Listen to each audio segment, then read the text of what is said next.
Il avait été réélu il y a 5 ans à l'issue d'un vote entaché de fraude. Hamid Karzai va bientôt devoir quitter le palais présidentiel de Kaboul. Après 2 mandats et plus de 12 ans de pouvoir, le chef de l'État afghan tire sa révérence, faute de pouvoir briguer un nouveau mandat. Si dans les semaines qui viennent, Karzai laisse comme promis la place à son successeur, cet acte en lui-même fera de lui une exception dans l'histoire afghane.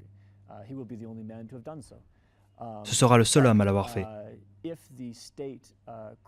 Mais si l'État s'écroule, si les forces de sécurité continuent de perdre du terrain face aux insurgés, son héritage pourrait être assez sanglant. Porté au pouvoir par les puissances occidentales à la chute des talibans en 2001, Karzai a longtemps été le chouchou de l'Ouest. Cultivé, élégant, il représentait l'espoir de changement après des années d'obscurantisme.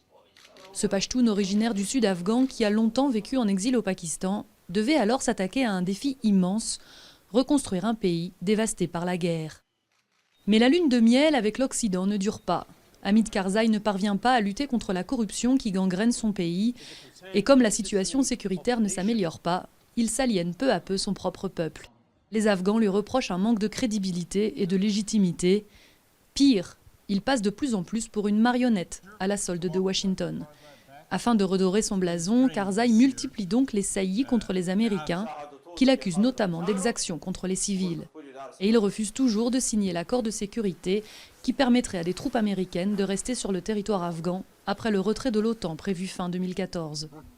Quel que soit le successeur d'Hamid Karzai, le nouveau président afghan devra prendre les rênes d'un pays lassé par la guerre et la corruption et entamer une nouvelle page de l'histoire de l'Afghanistan, cette fois sans les troupes occidentales.